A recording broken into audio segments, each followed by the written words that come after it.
Alam niyo ba ang feeling na hindi mo alam kung niloloko ka lang? Yan ang nararamdaman ko ng sandaling ito. At sobrang hindi ko alam kung may pakatiwala ko sa kanilang business ko. Kung may isang tao na nagtatrabaho sa Globe na nanonood ng video na ito, please, ipasa nyo ito sa mga higher-ups and please make this actually... Mabuhay kayo. Paki-subscribe at sampalin ang kampana.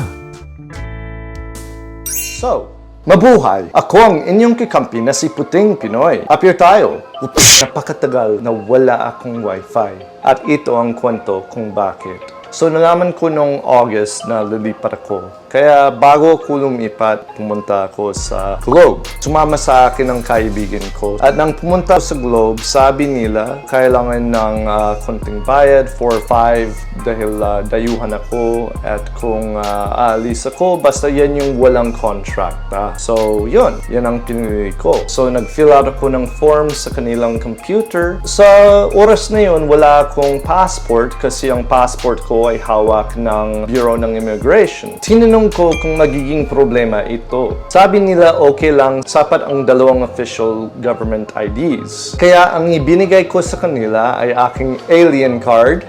Si alien ako mga kikampi. At ganoon din aking US driver's license. Kaya sabi nila na kaya nilang mag-install sa susunod na araw. I think this was on August 21st. So, inilipat ko ang lahat ng mga gamit ko. Dapat by August 23rd, nakatira na ako dito. With Wi-Fi? Pero nakaroon ng issue sa pag-install ng Wi-Fi ko. Dahil daw kinakailangan nila ang passport ko. Sinabi ng kaibigan ko na parang medyo shady yan. May tao na may mga modus na kunwari kinakailangan nilang isang document pero identity theft pala ang ginagawa nila. Kaya pinahayag namin ang mga alalahanin namin tungkol dito. Gamit na nila ang 2 kong IDs. Ano pa ang kailangan nila? Connected sa passport ko ang alien ID ko. Pero pilit nila na yan talaga ang kinakailangan nila. Sabi ko naman, wala sanang naging problema basta nag-communicate kayo ng mas maayos. So, binalikan namin sila nung isang Biyernes. So, it was the 28th of August. Ay kinausap kami na ibang empleyado at yung sabi ng empleyado na ito, hindi kailangan yung passport ko. Sa August 31st, pwede nang i-install. Siguraduhin daw nila na install na. Dumating ang August 31st, wala. September 1st, walang follow-up. Nag-text na kami kung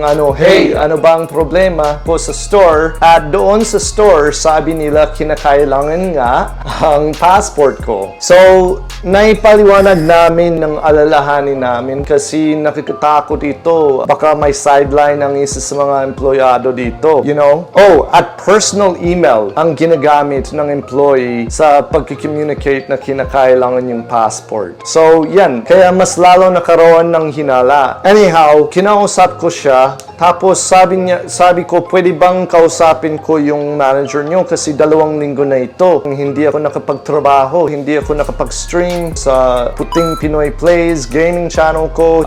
Nahihirapan akong gumawa ng mga videos ko kasi medyo mahina yung signal ko sa road ko. At yung original na employee, finally, nakakausap ko siya. At sabi niya, anong ginagawa mo, Orange Julius? Anyway, sinabi niya, pasensya sa di pakakaunawaan, kinakailangan nga talaga na magbigay ng passport. Tinanong ko kung pwede kong kausapin ng manager. Tapos pakalipas ng siguro 15 minutes, lumabas siya na may isang video call. At sa video call, nakasuot siya ng badge. Sabi niya na siya yung, ano bang tawag dito? Parang captain, officer, whatever. Officer in command or something like that. Sa US, basta manager. So sabi niya na pwede pa rin pero kailangan ibigay yung passport ko. Pero at this point, I'm just like, I don't know. You know, you could just be a random guy wearing a badge. You know, so sabi ko, naghihinala pa rin ako. Sana naunawaan nyo na masyadong fishy ito. Identity ko ito. This is a pretty big issue. Sana naging mas maayos ang communication nyo. Wala kayong follow-up. Wala kayong pagpaliwanag. Wala kayong nagagawa para sa sa akin sa mga sinayang oras na pwede ko sanang magtrabaho. Sabi ko, ang natatanging paraan para lutasin ito ay dapat ituwid nyo ang pakikamali na ito. At ganoon din, dapat mag-usap tayo sa personal para alam na alam ko kung sino ka. Pero sabi nila dahil sa COVID, ganito lang ang kailangan gawin. Mas lalo ako nag-alinlangan sa kanila. Alam nyo ba ang feeling na hindi mo alam kung niloloko ka lang? Hindi mo alam kung binabola ka? Yan ang nararamdaman ko ng sandaling ito. At sobrang hindi ko alam kung may pakatiwala ko sa kanilang business ko, ang pera ko. Kasi parang may communication breakdown at baka maagaw ang aking identity. You know, this is a serious matter. And kung may isang tao na nagtatrabaho sa Globe na nanonood ng video na ito, please, ipasa nyo ito sa mga higher-ups and please make this actually something na pag-uusapan nyo ng husto. Because when it comes to communication about these things, hindi talaga ito biro. I felt very insecure working with Globe. I didn't have any follow-up. Nobody reached out to me. That was a very uncomfortable feeling as a client. So, tumawag sila, tinanong nila kung i-install na, and then ang sabi nila, sige, ganito yung mga gastos. Dinagdag nila ang mga ibang gastos na hindi nila i-communicate sa akin. Sabi ko, no, sige, cancel na lang natin. Sa mga pakikamali na nangyari, sana mayroon kayong ma-offer para magiging mas magaan na ang loob ko. Tulad ng simpleng bagay na tanggalin na lang yung installation fee or 1 free month of Wi-Fi. Kasi you just lost business and hindi lang yan, you're also getting this video made, you know, of a terrible experience I had. It's better to do something to make it up to the customer than to just stick to your guns. Napansin ko ito sa Pilipinas kung minsan ang pagturing ng mga nagtatrabaho ay ate or kuya mo yung mga clients mo. Basta gagawin ko pag kaya ko, and you can't do that. You're a business. You're dealing with people's money, with people's livelihood. You need to be communicative.